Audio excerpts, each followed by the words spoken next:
kuliah pemrograman berorientasi objek. Mata kuliah ini nanti akan menjelaskan mengenai bahasa pemrograman Java, di mana kita akan menerapkan bahasa pemrograman Java ini dengan kasus OOP, yaitu Object Oriented atau pemrograman berorientasi objek. Nanti untuk aplikasi yang akan kita gunakan adalah aplikasi Easy Eclipse. Aplikasinya sebelumnya sudah saya kasih link untuk kalian bisa download aplikasi tersebut. Oke, jadi Java itu pertama kali dirancang oleh yang namanya Patrick Norton dan James Gosling. Jadi dia merancang bahasa komputer untuk perangkat konsumer yang memiliki memori yang kecil sehingga bahasa yang digunakan harus berukuran kecil dan bebas dari manufaktur apapun. Nah, nama Java sendiri terinspirasi dari nama asal biji kopi yang sedang mereka nikmati. Makanya mereka sepakat memberi nama bahasa pemrogramannya itu dengan kata Java. Kalau kalian lihat nanti kalian bikin project, nanti Java itu akan dilambangkan dengan simbol biji kopi. Tuh. Nah, ada kelebihan Java apa? Multi-platform. Dia bisa dipakai di platform manapun. Kemudian dia object oriented, bergaya C++, library-nya lengkap, kemudian pengumpulan sampel otomatis. Untuk Java itu kelebihannya. Nah, bagaimana cara langkah-langkah menjalankan aplikasinya? Oke, saya sambil langsung demo aja. Jadi pertama kita cari dulu Easy Eclipse Desktop Java. Saya klik, kemudian running. Nah, di langkah pertama kita harus setting dulu workspace. Workspace itu adalah tempat penyimpanan project yang akan kita buat. Jadi sebelum itu kita cari dulu kita mau simpan di mana. Misal saya mau simpennya di D. Saya mau taruh di folder biar saya nggak susah carinya. Jadi saya taruhnya di D PBO. Klik OK aja.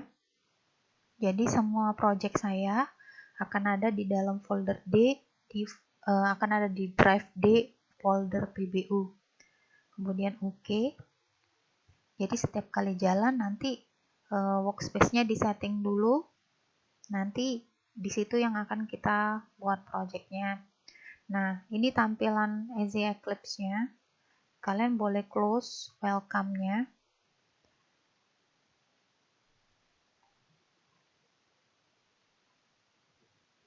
Oke, tunggu sebentar.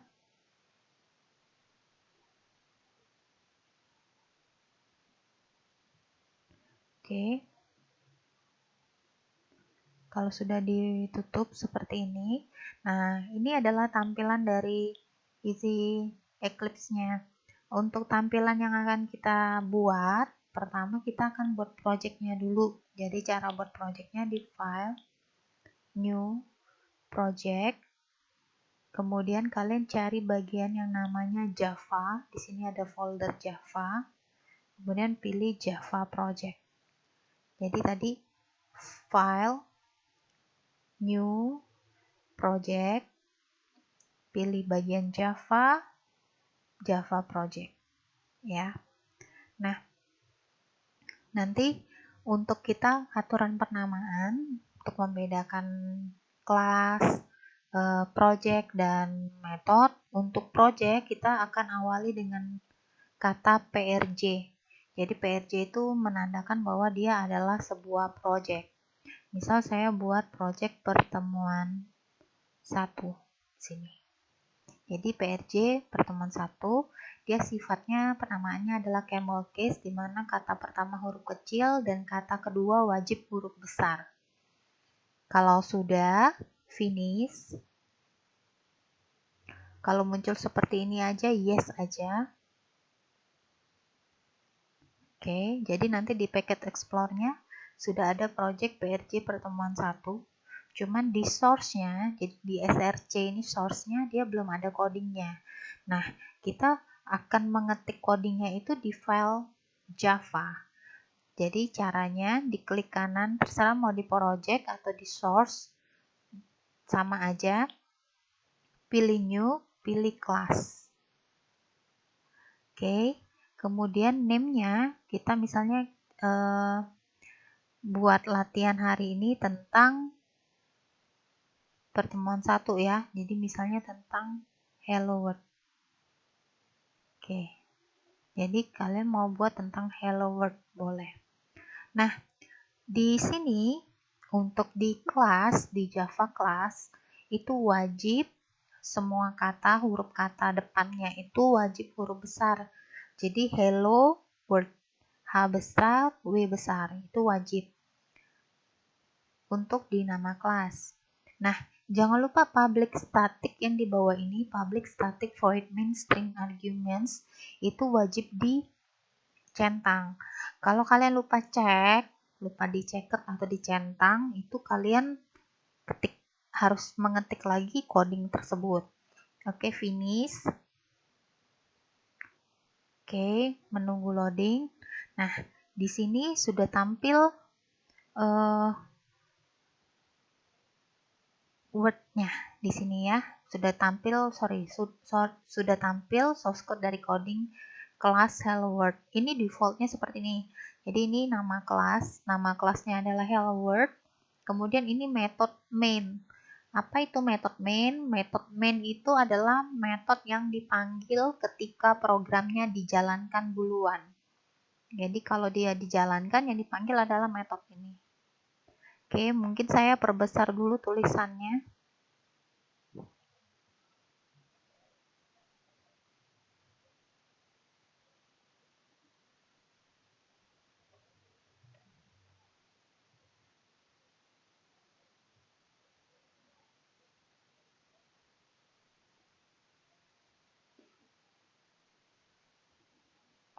Oke, nah di sini boleh kalian kembali lagi ke slide. Jadi kalau kalian lihat, hello world itu adalah sebuah nama kelas di sini.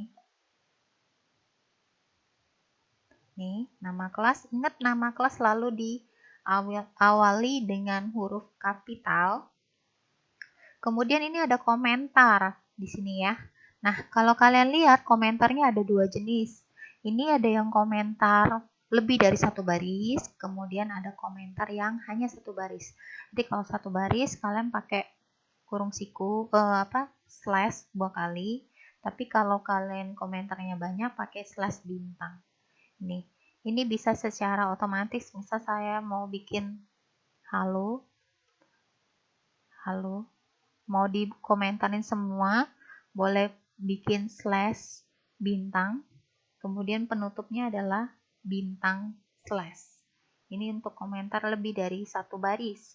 Tapi kalau hanya satu baris pakai ini aja. Ya. Kemudian selanjutnya, oke, nah sekarang kita mau mencoba mencetak sesuatu, mencetak tulisan ya. Oke, ini saya hapus dulu. Untuk yang komentar boleh dihapus. Saya mau cetak tulisan, halo selamat datang. Jadi ketiknya system out println, tapi ada cara cepatnya. Cara cepatnya ketik huruf S, Y, S, O. Jadi nanti saya bilangnya adalah SYSO, SYSO. Kemudian kalian tekan tombol kontrol dan spasi. Oke, saya ulang ya. Jadi ketik S, Y, S, O, kontrol, spasi. Nah, di dalam petik inilah yang kalian akan isi kalimatnya. Jangan lupa kalau untuk dia berupa kalimat atau kata, wajib dipetik dua. Jadi diisi adalah selamat datang di mata kuliah PBO. Ini saya kecilkan, saya minimize. Oke, nah setelah seperti ini, gimana cara menjalankannya? Cara jalaninya kalian boleh tekan di keyboard F11. Kalau muncul seperti ini, pilih Java Application, klik OK. OK aja. Nanti muncul di bawah sini. di bagian konsol nanti muncul selamat datang yang kita ketikkan. Itu boleh tekan F11 atau kalian tekan tombol run warna hijau di sini. Sama aja. Ya, boleh tekan tombol keyboard atau tombol run. Ini. Nah, ini sistem outprint line, jadi digunakan untuk mencetak kalimat atau sesuatu teks yang akan tampil di layar. Oke, nah selanjutnya ada identifier. Apa itu identifier? Jadi identifier itu adalah suatu istilah nama yang biasa dipakai dalam pemrograman. Nah, ada tata cara penamaan identifier. Jadi dia berupa satu atau beberapa karakter, tapi tidak boleh diawali oleh huruf garis atau garis bawah. Jadi di depannya harus berupa garis bawah nggak boleh, huruf boleh. Nah, case sensitif, tolong diingat bahwa Java adalah case sensitif, jadi wajib huruf besar dan huruf kecilnya diperhatikan. Terus identifier tidak boleh dipisahkan spasi, tidak boleh menggunakan kaca kunci Java. Apa saja yang diberi nama? Kelas. Tadi ingat nggak nama kelas kita apa yang kita buat? Hello World ya. Nih. Nah, metode yang tadi untuk yang dipanggil pas programnya dijalankan, metode apa? Main. Kemudian ada variabel, objek, dan parameter. Oke, nanti kita jelasin satu-satu. Kita lihat dulu selanjutnya. Oke, di variabel. Nah, variabel itu apa? Variabel adalah tempat yang digunakan untuk menyimpan suatu nilai. Ya, nih. Jadi kalau kalian waktu di Python, kalian belajar buat variabel, tapi mungkin tidak menentukan tipe datanya ya. Nah, kalau untuk di Java, kalian wajib menentukan tipe data dari sebuah variabel yang akan kalian buat. Kalian akan menentukan ini variabelnya akan menampung data apa. Data untuk isinya adalah kira-kira data apa sih yang cocok tipe datanya. Nah, jadi mungkin saya sambil langsung kasih contoh saja. Jadi tipe data itu ada bilangan bulat, ada bilangan pecahan. Jadi untuk bilangan bulat, kita akan menggunakan yang namanya tipe data integer. Untuk pecahan, kita akan menggunakan float atau double. Nah, untuk tipe datanya berupa teks itu adalah berupa tipe data char itu karakter, jadi dia hanya berupa satu kata. Kemudian kalau dia lebih dari char itu satu huruf, kalau string adalah lebih dari satu huruf, jadi dia berupa kata. Tuh. Oke, ini contohnya. Saya langsung kasih contoh di sini. Misal, saya mau buat untuk data NPM. Nah, NPM ini karena dia berupa huruf, angka, boleh pakai integer karena dia nggak ada koma. Jadi buat misalnya tadi 1924 ya. 10001. Ini contoh. Oke. Integer NPM. Nah, di sini kalau kalian lihat ada lampu warna kuning. Nggak apa-apa kalau dia warna kuning, tapi yang nggak boleh adalah lampu warna merah. Kalau merah dianggap dia adalah error, ya. Oke, sekarang kita buat nama. Nama adalah tipe data apa yang cocok karena dia menampung berupa teks dan lebih dari satu huruf, maka kita pakai string di sini. String nama adalah Lilia. Nah, kalau kalian lihat namanya adalah Lilia, di sini tipe data string. Tolong diingat bahwa yang huruf besar itulah adalah tipe tulisan string dan sistem itu wajib huruf besar, kalau yang lain huruf kecil semua. Oke, nah sekarang coba kita cetak ya. NPM dan namanya saya mau cetak. Jadi saya siso. Saya ulang lagi siso. Oke. NPM-nya. Oke, saya boleh tambahin /t supaya nanti dia rapi hasilnya. Oke, plus npm. Jadi maksudnya saya akan mencetak tulisan ini npm.2 ditambahin nanti variabel isi dari variabel ini. Kemudian yang kedua, saya mau cetak namanya.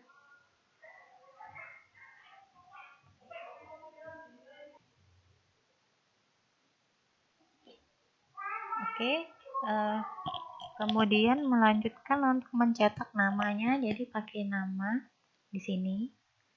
Nah, kalau kalian lihat nanti di sini ketika saya running, saya jalankan, nanti keluar di sini npm-nya sesuai dengan yang didefinisikan. Kemudian di sini nama. Oke. Nah, selanjutnya oh ya, balik lagi ke sini ya. Nah, di sini ada sedikit perbedaan. Saya mau menuliskan nanti ada bedanya antara sistem out println dan sistem of print. Jadi di sini ada println dan ada print. ln-nya hilang. Apa bedanya? Nih, saya bedain ini nggak ada ln-nya ya. Jadi saya buat halo.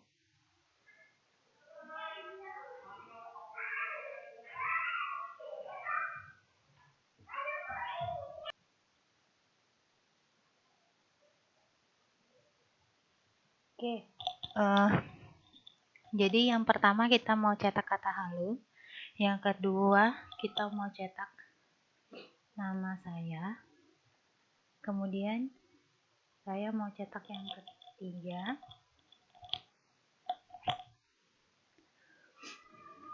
Adalah Tina. Tapi yang ini yang len, yang ini yang tengah enggak. Jadi fungsi println itu mencetak enter. Jadi kalau kita pakai ln, dia akan enter ke bawah untuk statement selanjutnya. Nih. Tapi kalau print, dia nggak pakai enter. Jadi dia langsung nama saya dilanjutkan dengan statement berikutnya. Itu beda println sama print. Oke, nah sekarang kita masuk ke operator aritmatika. Oke, untuk perhitungan tambah kurang kali bagi ya. Oke, jadi ini tambah, kurang, kali, dan bagi. Saya misalnya ada variabel A. Saya mau isi angka 5. Oke, saya isi variabel B, mau isi angka 10. Sekarang saya mau cetak A ditambah B, hasilnya berapa sih? Nah, ini boleh kalian mau tampung di variabel boleh, mau langsung cetak boleh. Misalnya A plus B. Atau saya mau tampung di variabel, di mana INTC sama dengan A tambah B. Boleh, hasilnya sama nanti. Jadi siswa A plus B sama dengan plus C. Nih. Jadi kalau kalian lihat A plus B, kalau yang tidak ditampung variabel sama dengan 15, kalau ditampung variabel sama dengan 15. Jadi seperti itu. Nah, kalau saya mau buat lagi yang dia A min B, nih. Kalau dia kali, nih kali, tinggal dikali. Kemudian kalau dia bagi, tinggal dibagi. Kita lihat hasilnya. Oke. Jadi kalau 5 kurang 10 hasilnya minus 5. Bener ya? Oke. A kali B, 5 kali 10 hasilnya 50. Nah, sekarang 5 bagi 10 hasilnya kan harus 0, berapa ya? Nah, karena kita pakai integer, maka dia hasilnya nggak koma. Tapi kalau kalian mau koma, pakai tipe data berarti. Jadi ini misal saya ganti double. Ini saya ganti double. Oke, ini misalnya saya ganti double. Maka nanti hasilnya dalam satuan koma semua. Jadi ini nih 15,0 ya. Terus nah, tapi di sini keluar pecahannya 0,5. Ya, ini hasilnya. Oke, sampai sini materinya. Ada latihan, nanti silakan dikerjakan untuk implementasi contoh dari kasus sederhana dulu. Cetak mengenai menghitung luas persegi panjang dan segitiga. Oke, sekian dulu. Terima kasih.